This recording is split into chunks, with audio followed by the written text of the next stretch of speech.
माध्यम से मैं भाई को बुलाना चाहूंगा, मंच पर आएंगे, आपके बीच में अपने विचारों को रखेंगे कि कहना है ये शायर नहीं, अगर आप अपनी जिंदगी में अपने ऊपर देखेंगे रखेंगे तो शायद मैं कह रहा हूं जिंदगी तुम्हारी बदल जाएगी।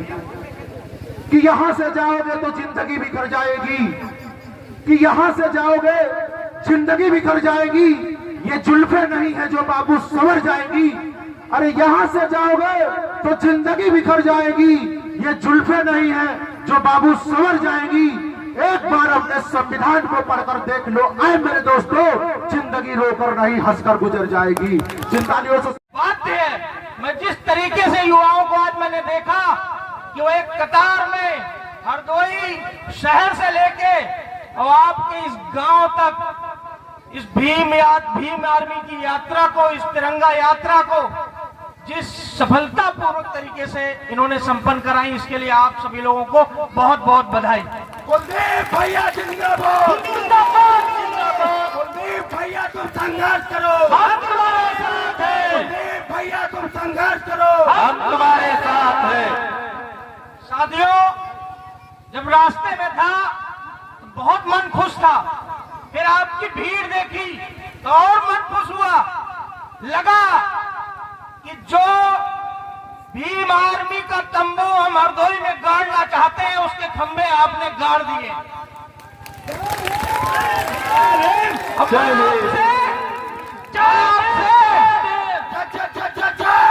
जय भीम, जय भीम। मैं आपसे एक वादा कर रहा हूं कि इस तंबू पे टेंट लगाने का काम बहुत जल्द ही, बहुत तेजी से भीम आर्मी करेगी, लेकिन उसके लिए आज का दिन आपको ऐतिहासिक करना पड़ेगा। क्यों? क्योंकि आज 26 जनवरी, आज के ही दिन 1950 में बाबा साहब ने इस देश को संविधान दिया, जिसकी वजह से हम और आप यहाँ खड़े हुए हैं। अमर रहे, अमर रहे। इससे पहले कि मैं आपसे इस विषय पे ज्यादा बात करूं, मेरा आपसे एक छोटा निवेदन है कि अगर आप मेरे साथ इस ताकत को, हरदोई की इस ताकत को पूरे उत्तर प्रदेश में पहुंचाना चाहते हैं, तो ये बिखरे हुए जैसे आप खड़े हैं ना, ये ताकत पूरे उत्तर प्रदेश को दिखाई नहीं देगी। मैं दोस्त ये चाहता हूं कि आज हरदोई में जो कार्यक्रम हो रहा है ऐतिहासिक दिन पर, इसकी फोटो, इसके वीडियो पूरा उत्तर प्रदेश देखे और ये जाने कि हरदोई में बहुजन समाज के लोग, ये मूल निवासी लोग अब सोए नहीं है, पूर्ण रूप से जाग चुके हैं। इसके लिए मेरा आपसे एक सिर्फ छोटा निवेदन है कि जितने लोग दूर दूर या किनारे उनारे खड़े हैं, सब एक पास आ जाओ। थोड़ा सा बढ़ के आओगे ना सामने, जो पीछे लोग सड़कों पर खड़े हैं, अगर थोड़ा आप आगे आ जाओगे तो मुझे और बल मिलेगा। और आप मुझे अच्छी तरीके से जानते हो कि मुझे बल मिला तो हरदोई में ऐसी कोई भी सामंतवादी ताकतें नहीं है जिनको मैं आज यहाँ से चैलेंज करके ना जाऊं। बस आप मुझे एक बार ताकत दे दो। जिंदाबाद, जिंदाबाद। बस जिस प्रकार से आप आगे आ रहे हो, मैं आपसे वादा कर रहा हूं, इधर से भी साइड से लोग सामने आए बिल्कुल, और तस्वीर खींचने वाले लोग, मीडिया के लोग, मैं चाहता हूं कि खींचो मन से फोटो और दिखाओ हरदोई के उन सामंतवादी ताकतों को जो ये कहते हैं बहुजन समाज हमारा गुलाम है। साहब गलत फहमी में है, बहुजन समाज गुलाम नहीं, राजा हमेशा से रहा है। अब आप दिख रहे हो, मैं यही चाहता था आपसे, ये बिखरा हुआ समाज आपको नहीं दिखना है, ये एकजुट समाज दिखना है। जिस तरीके से अब आप खड़े हो, मैं आप सभी हरदोई वासियों को एक बार पुनः गणतंत्र दिवस की बहुत बहुत शुभकामनाएं और बधाई देता हूं आपको। साथियों, एक आज विशेष दिन है हमारे लिए। एक तो गणतंत्र दिवस, वो गणतंत्र दिवस जो हम इसलिए मनाते हैं क्योंकि बाबा साहब ने हमको ये संविधान दिया। ये वो संविधान जिसको हम अपने वस्त्र के समान मानते हैं। बाबा साहब ने कहा कि ये संविधान आपका वस्त्र है और कलम आपका शस्त्र है, और इस कलम की शस्त्र से आपको लड़ाई लड़नी है। और जो वस्त्र पर हाथ उठाए उसका आपको क्या करना है बहुत अच्छे से आपको पता है। मैं आगे अपने भाषण में जरूर जिक्र करूंगा। इस संविधान के लिए शायद भाई चंद्रशेखर आजाद जी ने भीम आर्मी का निर्माण किया है। ये सारांश है आपको। आज का दिन एक चीज के लिए और विशेष है, और वो इसलिए विशेष कि जहां हम खड़े हैं, आप सब जिस क्षेत्र के निवासी हैं, ये अवध क्षेत्र कहा जाता है। और आप सब इस बात से परिचित हैं कि अवध क्षेत्र पर आज से नहीं, हजारों साल पहले से बहुजन समाज का शासन रहा है। जब आप अवध क्षेत्र में किसी भी जिले में नजर डला के देखोगे तो वहां के राजा महाराजा, उनके बारे में जब आप पढ़ोगे तो आपको यह मालूम होगा कि ऐसा कोई अवध क्षेत्र में जिला नहीं है जिसको बहुजन समाज के राजाओं ने बसाया ना हो। यह धरती जिस पर आज हम और तुम नया इतिहास लिखने जा रहे हैं, यह धरती मदारी पासी की है। आप सब परिचित हैं उनसे। वो मदारी पासी जिन्होंने अपने समाज के लिए, अपने इस बहुजन समाज के लिए, अपने पासी समाज के लिए अपनी जान की भी आहुति दी है। आज हम सबको एक सुनहरा दिन मिला है कि उनका कर्ज हम उनको थोड़ा सा चंद ही लौटा पाएंगे। याद दिन इसलिए मैं आपको कह रहा था विशेष है, इन्हीं मदारी पासी, इन्हीं बिजली पासी, इन्हीं छीता पासी के अलावा एक और राजा रहे जिनका नाम है सुहेल देव पासी। आज उनकी जयंती है। मैं आप सभी बहुजन समाज के लोगों को उनकी जयंती की बहुत हार्दिक बधाई और शुभकामनाएं देता हूं।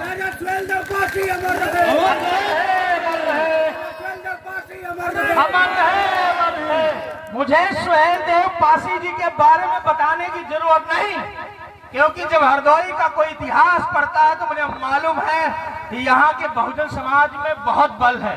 उन्होंने अपने राजाओं को बहुत पहले से पहचान रखा है।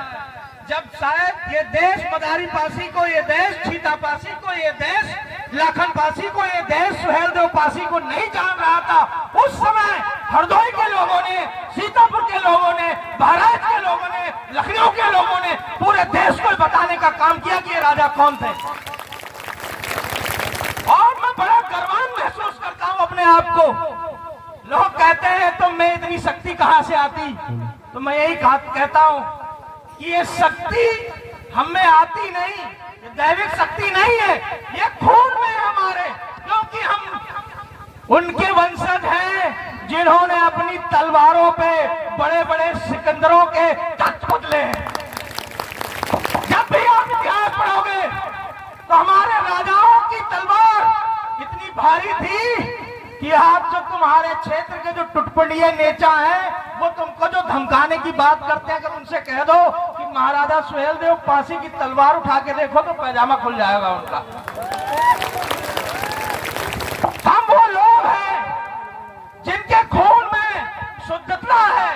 शुद्धता का मतलब मेरा ये है कि हम हैं असली वंशज इस देश के, हम हैं असली मूल निवासी इस देश के। वो नहीं जो आपको भ्रमित करते हैं, वो तो 15% बाहर से आए हुए लोग थे। हमने उनको किराए पर अपना देश दिया और उन्होंने अब हमारे देश पे शासन कर लिया। उनको क्या लगा कि कोई पीढ़ी ऐसी नहीं पैदा होगी जो अपने इतिहास को खंगालेगी, अपनी राजाओं की कहानियों को खंगालेगी। उन खंडरों में पढ़े लिखे लोग पहुंचेंगे और जब महाराजा सुहेल देव पासी, महाराजा लाखन पासी और तमाम ऐसे राजा जिनके बारे में जब वो जानेंगे तो उनका खून खोलेगा। और दोस्तों, जब खून खोलेगा तो फिर से 2024-2025 में एक नई क्रांति आएगी, फिर से तख्त बदला जाएगा।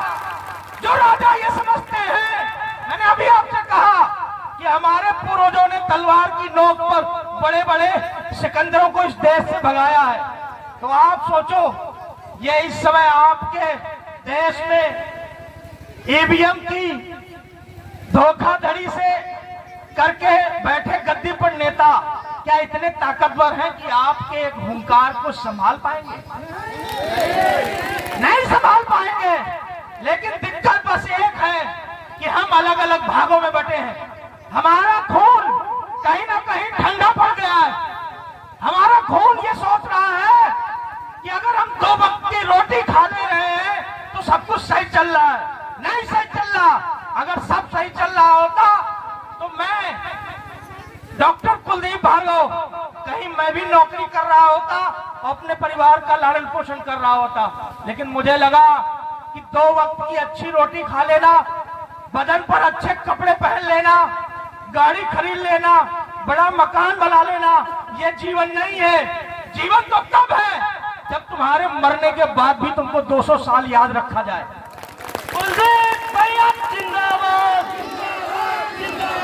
कुलदीप भैया जिंदाबाद। जीवन तो वो है, जीवन वो है कि जब आप ना रहो तो आने वाली पीढ़ी बाजारों में आपके फोटो खरीदे, अपने घरों में आपके फोटो लगाए और गर्व से कहे कि मेरे पूर्वज नई पीढ़ी में 21वीं सदी में भी लड़े थे, भले मारे गए वो अलग बात। मारा तो हर कोई जाएगा, कोई भूख से मारा जाएगा, कोई लाठी से मारा जाएगा। आप अपने अगल बगल के शमशान घाट में जाएं, कब्रिस्तान में जाएं, ऐसे भी आपको कब्रें मिलेंगी। जो कभी लड़े नहीं वो भी मरे मिलेंगे आपको। अब आप चयनित कीजिए कि आप ऐसे ही मरना चाहते हैं या लड़के मरना चाहते हैं। आप तय करो कि आप भीख की जिंदगी जीना चाहते हो या राजा की जिंदगी जीना चाहते हो। राजा की जिंदगी जीना चाहते हैं भाइयों। तो अगर राजा की जिंदगी जीना चाहते हो तो कुछ गद्दार आपकी कुर्सी लिए बैठे हुए हैं, उनको उस कुर्सी से भगाना पड़ेगा। और उनको भगाने के लिए मैंने कहा अपने सुख सुविधाओं को छोड़ना पड़ेगा और मैदान पर उतरना पड़ेगा। और याद रखो, मुझे देश का नहीं पता, लेकिन अगर सिर्फ हरदोई से बहुजन समाज जाग जाए तो मैं आपको कह रहा हूं कि लखनऊ की गद्दी पर बैठा हुआ बाबा 2 दिन के अंदर में लखनऊ छोड़ के कहीं भाग जाएगा। किस बात से आप डरते हो मुझे नहीं पता, लेकिन ये मेरी उम्र 30 से 32 साल है, नौजवान हूं। मरने से साहब नहीं डरता, क्योंकि मैंने आपसे कहा सच्चाई के साथ बाबा साहब के इस मिशन को आगे बढ़ाने का काम कर रहा हूं। और सिर्फ इसलिए कर रहा हूं, लोग बोलते मिलेगा क्या? तुम्हारे जैसे नौजवान कहीं बीजेपी में, कहीं आरएसएस में ज्वाइन किए हुए हैं, गाड़ी फॉर्च्यूनर से घूम रहे हैं, तुम्हारे पास खुद की गाड़ी भी नहीं। मैंने कहा जब ये मरेंगे तो इनकी मैयत में 200 लोग भी शामिल ना होंगे, लेकिन मैं वादा करता हूं, मुझे मालूम है कि जिस दिन मैं मरा उस दिन बहुजन समाज इतना इकट्ठा होगा कि मेरे माँ बाप ये देखेंगे कि मेरा बेटा कुछ इस समाज के लिए अच्छा काम करके गया। जिंदाबाद जिंदाबाद। मैं आज आपके इस जिले के जितने भी भीम आर्मी के साथी हैं, आप सबको पता है हमारा छोटा भाई करण पासी बहुत कम समय हुआ उसको भी जिलाध्यक्ष बनाए हुए, लेकिन मैं बड़ा गर्व महसूस करता हूं कि मेरा छोटा भाई इस संगठन को हरदोई में दिनों रात दूना और चौगुना कर रहा है। इसके लिए जोरदार तालियां आप लोग बजाएं। करण भैया तुम संघर्ष करो, हम तुम्हारे साथ हैं। करण भैया तुम संघर्ष करो, हम तुम्हारे साथ हैं। और मुझे पता है कि कोई व्यक्ति अकेला इस संगठन को नहीं बढ़ा सकता, तो करण की इस मेहनत में बहुत सारे ऐसे साथी हैं जो हमारे आजू बाजू खड़े हैं, नीचे खड़े हैं, आप सब खड़े हुए हो, बैठे हुए हो। आप सबके बिना सहयोग के ये मेरा छोटा भाई भीम आर्मी के झंडे को नहीं बुलंद कर पाता। अगर आप सबने मेहनत करके इस संगठन को खड़ा किया है, इस संगठन को फिर से नई ताकत दी है, तो मैं आपसे वादा करता हूं कि कभी भी आप पे किसी भी तरीके की जान माल या आग दिखाने की किसी ने भी जरूरत की तो आपका ये भाई आपके आगे सबसे पहले खड़ा होगा। भैया तो संघर्ष करो, हम तुम्हारे साथ हैं। भैया तो संघर्ष करो, हम तुम्हारे साथ हैं। तमाम उन नौजवान साथियों को जिनके नाम लेना बहुत मुश्किल है, ये मंच में इतने लोग खड़े हुए, आजू बाजू खड़े हुए, इनके सबके चेहरे देखो। आने वाला हरदोई का भविष्य है ये लोग। और मैं आपसे गारंटी से कह सकता हूं, इसलिए नहीं कि इनको भाई मानता हूं, इसलिए कह सकता हूं क्योंकि मैंने इनका जोश देखा है। जिस दिन आपने इनको ताकत दे दी तो ये उनमें से नहीं है कि आपकी ओर से बनाए हुए जो वहां पर आपने गद्दार या कहले कुत्ते बैठा रखे हैं, जिनके गले में पट्टा पड़ा हुआ है, जो संसद में बैठे हुए, जो विधानसभा में बैठे हुए, वो अपनी जुबान पे ताला लगा के बैठे हुए। मैं आपसे वादा करता हूं कि मेरे साथ मंच पर खड़ा कोई ऐसा बहादुर सिपाही नहीं है कि जिस दिन वो आपको प्रतिनिधित्व करेगा, जिस दिन वो चिल्लाएगा, जिस दिन वो आपके अधिकार की बात करेगा, वो दिन हरदोई नहीं पूरा उत्तर प्रदेश सुनेगा।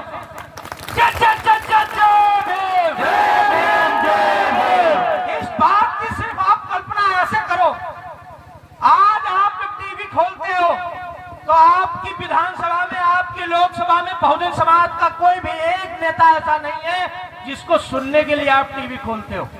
आप कल्पना करो कि जिस दिन भाई चंद्रशेखर आजाद जी लोकसभा पहुंचे और जिस दिन उनका पहला भाषण होगा लोकसभा में, मैं दावे से कह सकता हूं कि इस भारत में कम से कम 10 करोड़ लोग टीवी खोल के बैठेंगे सिर्फ चंद्रशेखर आजाद जी के भाषण को। चंद्रशेखर भैया जिंदाबाद, चंद्रशेखर भैया जिंदाबाद।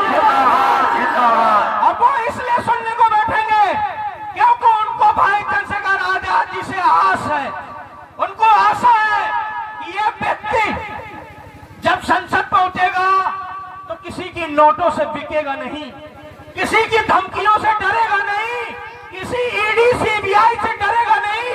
ये वो व्यक्ति है जिसने एसी में बैठ के संघर्ष नहीं किया, जिसने 0 पॉइंट पर ग्राउंड पर उतर कर हमेशा संघर्ष किया है। तो जब ऐसा व्यक्ति संसद में दहाड़ेगा तो अपना समाज टीवी पर, रेडियो पर बैठकर उस नेता के लिए तालियां बजा रहा होगा। और हम सब ऐसे नेता के सिपाही हैं। और आप सोचो कि हमारे रगों में भी बाबा साहब का खून बह रहा, हमारे रगों में भी काशीराम साहब का खून बह रहा। काशीराम साहब से याद आया, अभी ताजा ताजा आप सबने खूब 22 तारीख को राम जी घर आए हैं, राम जी घर आए हैं मनाए हैं। बहुत सारे लोग यहाँ भी होंगे जिन्होंने उस दिन खूब गाना लगाया होगा।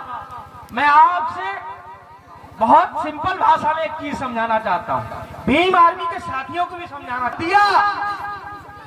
तो इस संविधान को देने के 3 दिन 5 दिन बाद आरएसएस ने बाबा साहब के और इस संविधान के पुतले फूके थे। बाबा अमर रहे, अमर रहे, अमर रहे। वो आरएसएस जिसने कभी भारत के तिरंगे को सम्मान नहीं दिया। आप सबको पता है कि जो आरएसएस का मुख्यालय है नागपुर में, उस पर कम से कम 60-65 साल तक कभी झंडा नहीं फहराया, तिरंगा नहीं फहराया उन्होंने। आप बताओ सच्चा देशभक्त कौन? ये बीजेपी आरएसएस के लोग या हम तुम लोग? कौन है सच्चा देशभक्त? हम तुम लोग हैं। हम तुम यानी कि इस देश का मूल निवासी बहुजन समाज। इतिहास पढ़ो, जब इतिहास पढ़ोगे तो आपको लगेगा बहुजन समाज के लोगों ने, चाहे वो वैदिक काल रहा हो, चाहे ये इनकी भाषा में कलयुग काल रहा हो, हमेशा जान की इस देश के लिए कुर्बानी दी है, तो हमारे तुम्हारे समाज में दी। और मैं बड़ा फख्र महसूस करता हूं कि मैं ऐसे समाज में जन्मा हूं। कुछ लोग कहते हैं कि जात सूचक गाली देकर अपमान करते हैं। मैं कहता हूं नहीं, मैं ऐसे समाज में पैदा हुआ, ये मेरा सौभाग्य है। हालांकि मैं पुनर्जन्म को नहीं मानता, लेकिन कहीं अगर पुनर्जन्म होता हो तो मैं कहूंगा कि अगले 700 सालों तक मुझे इसी समाज में जन्म लेना। मैं नहीं चाहता किसी समाज में जन्म लेना। ये समाज इतना अच्छा है कि समाज इतनी ताकत आपको देता है। आप जब कभी आपका मन उदास हो, हमारी बहनें बैठी हैं, हमारी माताएं बैठी हैं, आपका कभी मन उदास हो, आपको किसी से भय लगे, तो मैं अपनी माताओं और बहनों से कहना चाहता हूं कि खाली एक दिन का समय निकाल कर एक बार आप उदा देवी पासी जी को पढ़ लो। वो उदा देवी पासी जिन्होंने अपने पति का बदला लेने के लिए 36 अंग्रेजों का सर कलम कर दिया लखनऊ में।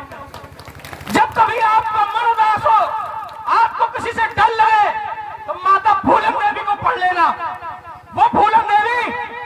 जिन्होंने 22 लोगों को लाइन में खड़े होकर गोली मार दी। जब आपको कभी भय लगे तो आप झलकारी बाई को पढ़ लेना। वो झलकारी बाई, वो माता झलकारी बाई जिन्होंने झांसी की लड़ाई लड़ी है, और इन मक्कार इतिहासकारों ने उनकी लड़ाई को छुपाया।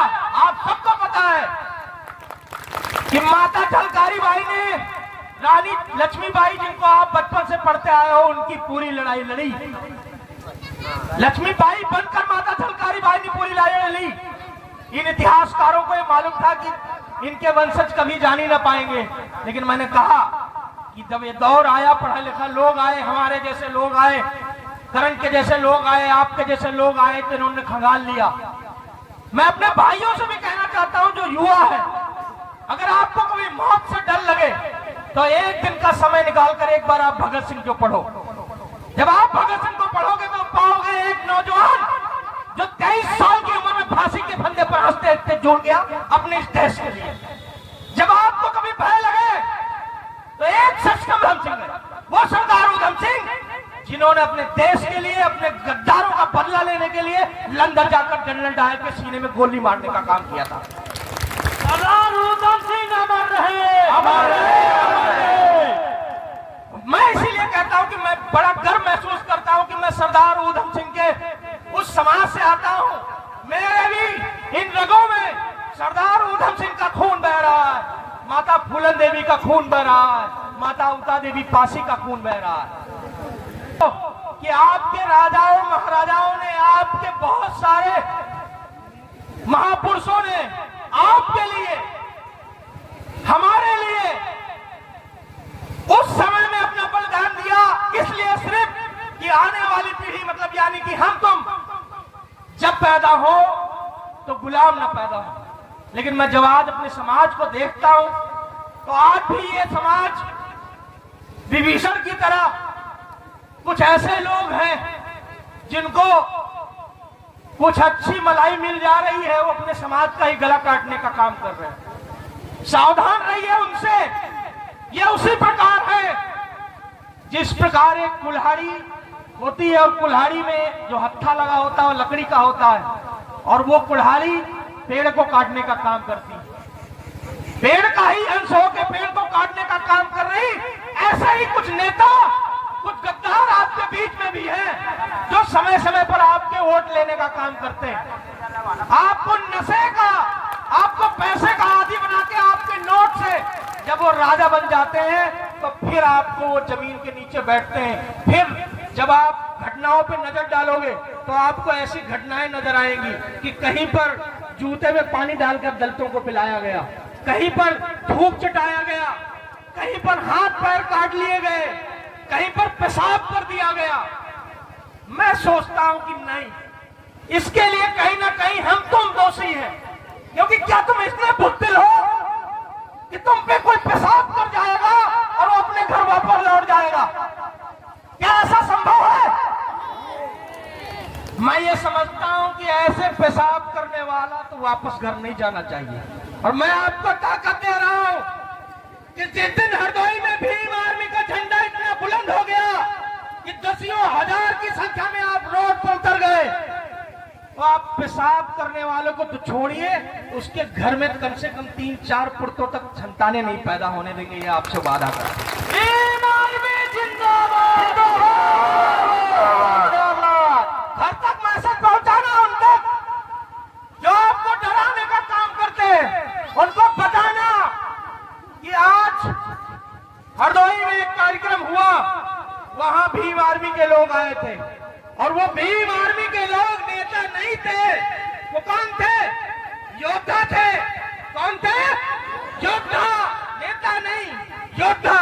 वो योद्धा जो इस समाज में वंचित शोषित समाज का प्रतिनिधित्व कर रहे हैं। मैं बड़ा फख्र महसूस करता हूं कि आज ये भीम आर्मी के नौजवान साथी जब कहीं पूरे देश में कहीं अत्याचार होता है तो बिना किसी सोचे समझे ये वहां उनकी मदद करने के लिए पहुंच जाते हैं। मैं जितने आपको उदाहरण गिनाऊं कम पड़ जाएंगे।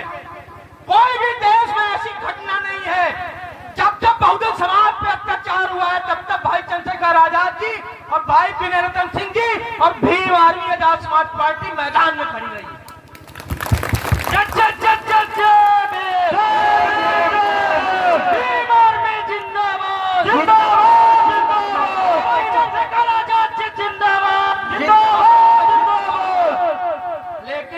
भाई चंद्रशेखर आजाद जी से नहीं होगा, यह सिर्फ कुलदीप भार्गव से नहीं होगा। आप सबके अंदर में एक आजाद पैदा करना पड़ेगा, वो आजाद जो अपने को ये कह सके मैं किसी का गुलाम नहीं, देश में हो। लेकिन नहीं, अभी देखो अयोध्या में इतना बड़ा प्रोग्राम हुआ, बड़े लोगों ने खुशी मनाई, मुझे भी खुशी हुई। मुझे किसी के राम से दिक्कत नहीं है, कोई दिक्कत नहीं है। आप राम राम चिल्लाओ, मैं तो काशी राम चिल्लाता हूँ और मैं चिल्लाता रहूंगा।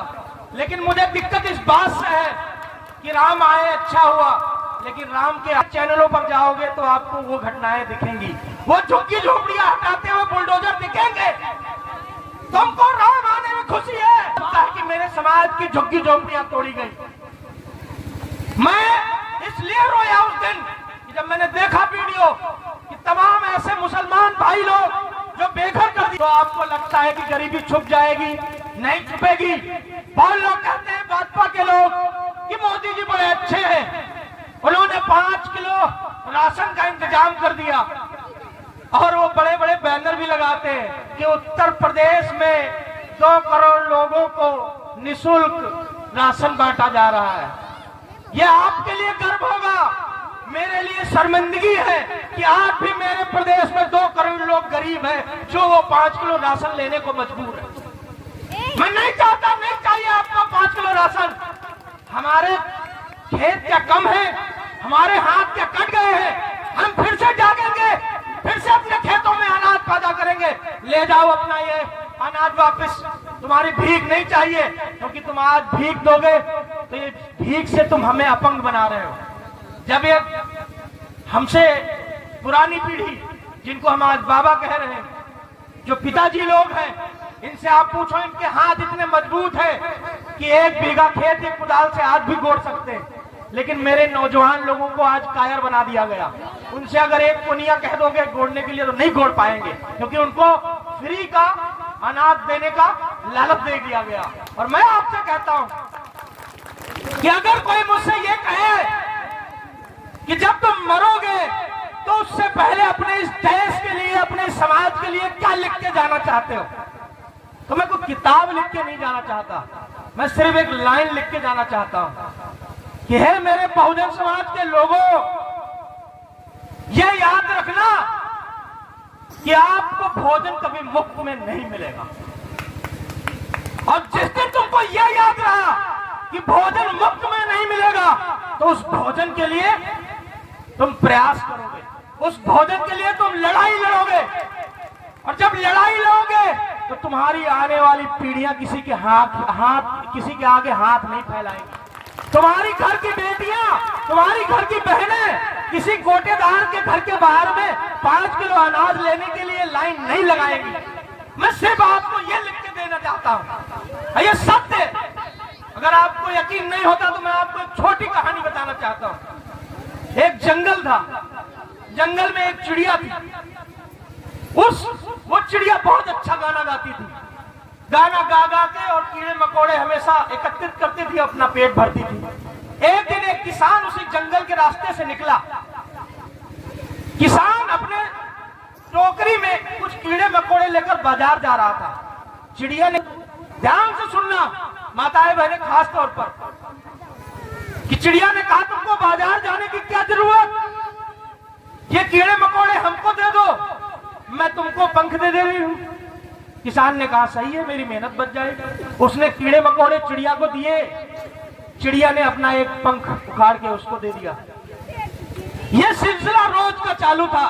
किसान रोज आता और चिड़िया को कीड़े मकोड़े देता और वो चिड़िया अपना पंख दे देती। यह सिलसिला कई दिनों तक चालू रहा। एक दिन किसान नहीं आया तो चिड़िया इंतजार करती रही कि अब आएगा, अब आएगा। जब किसान नहीं आया तो चिड़िया को लगा आज किसान नहीं आया तो आज मुझे उड़ना पड़ेगा, उड़ूंगी तो अपने लिए कीड़े मकोड़े खोजूंगी। तो जब चिड़िया कीड़े मकोड़े खोजने के लिए उड़ी तो वो उड़ नहीं पाई। क्यों नहीं उड़ पाई? क्योंकि उसने अपने सारे पंख किसान को दे दिए थे। और आपको पता है कि जब चिड़िया उड़ नहीं पाएगी तो कीड़ा उसके पास तो चढ़ के आएगा नहीं। क्या होगा? चिड़िया भूखे मर गई। आपके साथ भी यही होगा कि आपको ये फ्री की फ्री का जो राशन दिया जा रहा है, फ्री की लत लगाई जा रही है, और जिस दिन ये लत टूट जाएगी उस दिन तुम नाकारा हो जाओगे, तुमसे काम न किया जाएगा। जो तुमसे काम न किया जाएगा, तुम्हारे लड़के, तुम्हारे बच्चे और तुम भूखे मरोगे। तुम किसको कोसोगे? बाबा साहब को नहीं। बाबा साहब तो आज के 50 साल पहले आपको ये बता के चले गए कि ये 15% के लोग आपके न्याय के लिए कभी नहीं सोच सकते। आपको स्वयं सोचना पड़ेगा। अपने पंख उखाड़ के देने से अच्छा है कि शिकार करना सीखो। और जब शेर शिकार करता है तो शेर रहता है, और जब शेर सर्कस में चला आता है तो उसको हंटर से भी डर लगता है। आप सोचो कि आप जंगल वाले शेर बनना चाहते हो या सर्कस वाले। मुझे आपका नहीं पता, लेकिन मैं अपने आप की गारंटी लेता हूं और अपने उन साथियों की, भीम आर्मी के लोगों की भी गारंटी लेता हूं कि ये मरेंगे और जिएंगे उस जंगल वाले शेर की तरह। किसी माई के लाल में दम नहीं जो इनको हंटर दिखा सके। और रही बात हंटर की, हंटर सामने आएगा तो हम कुत्ते नहीं हैं। देखो, कुत्ते और शेर में 2 फर्क होता है, मैं आपको बताता जाऊं। जब आप कुत्ते पे लाठी मारोगे तो कुत्ता हमेशा लाठी पकड़ता है, और जब आप शेर पे लाठी मारोगे तो शेर लाठी नहीं पकड़ता। शेर क्या पकड़ता है? गर्दन। किसकी? मारने वाले की। और हम भीम आर्मी के लोग शेर है, कुत्ते नहीं, लाठी नहीं पकड़ते।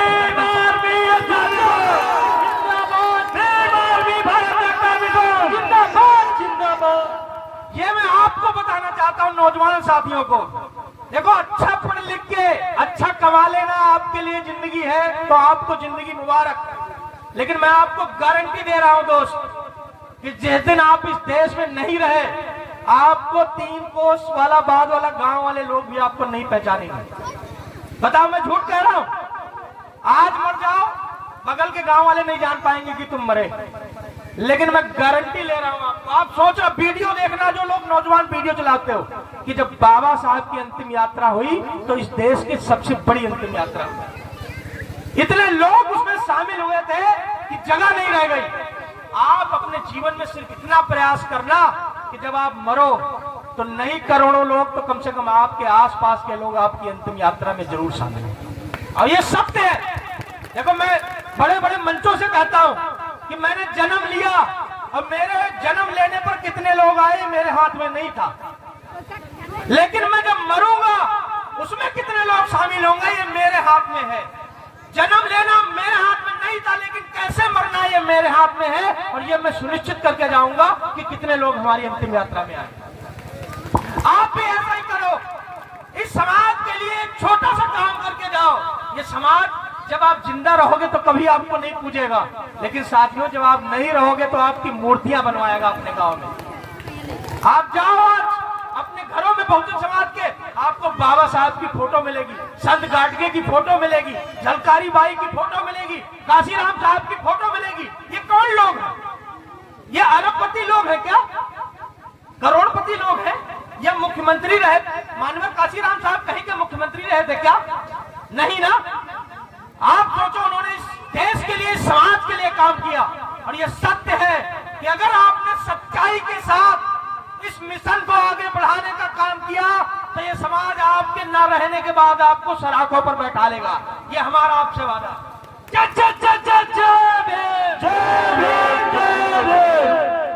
ये उन लोगों के लिए, नए युवाओं के लिए, भीम आर्मी के युवाओं के लिए भी एक प्रेरणा है।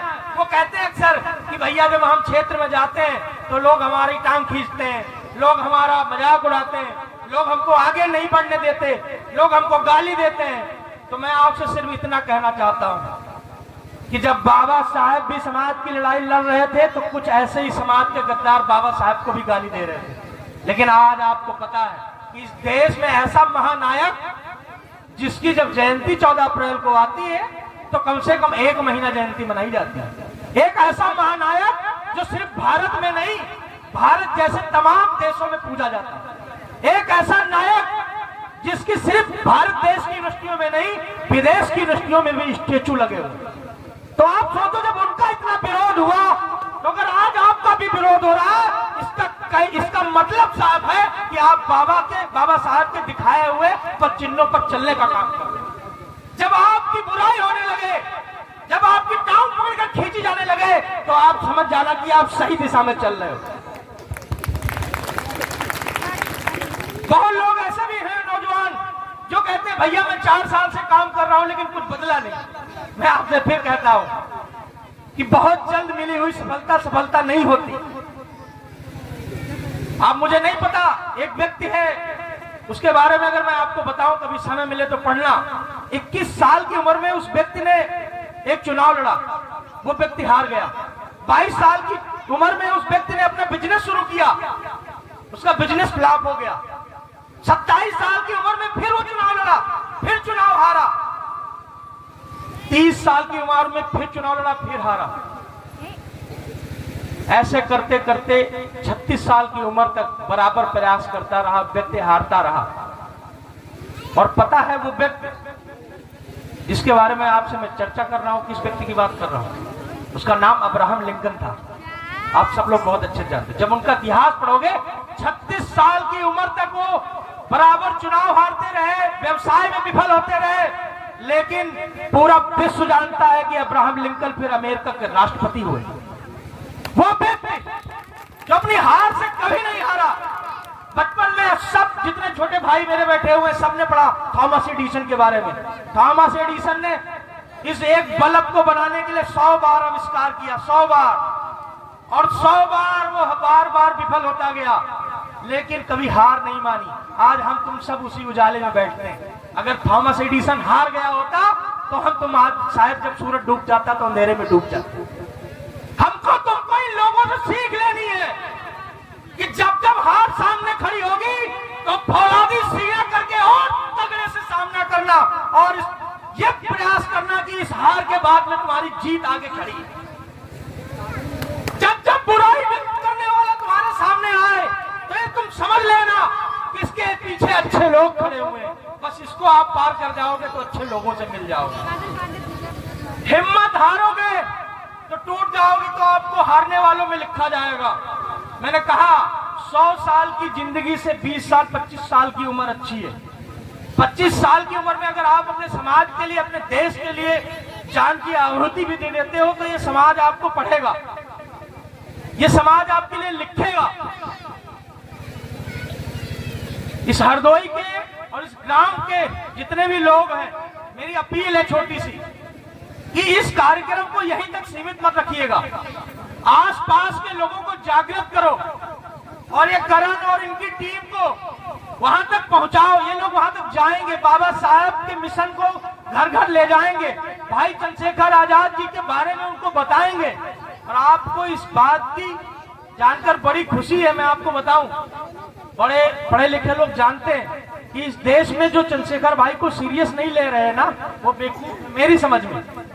क्योंकि विश्व की एक पत्रिका आती है टाइम्स नाउ, टाइम्स नाउ जो विश्व की पत्रिका है, उसने भाई चंद्रशेखर आजाद जी को 100 उभरते हुए नेताओं में स्थान दिया है।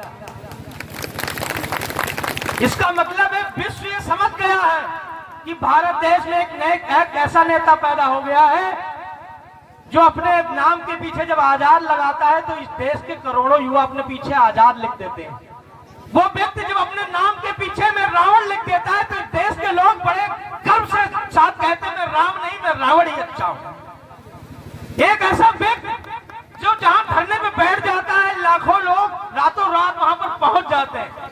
एक ऐसा व्यक्ति जो चाहे मुसलमान हो, चाहे पिछड़ा वर्ग हो, चाहे दलित समाज हो, सबके लिए अपने हक अधिकार के लिए लड़ता है।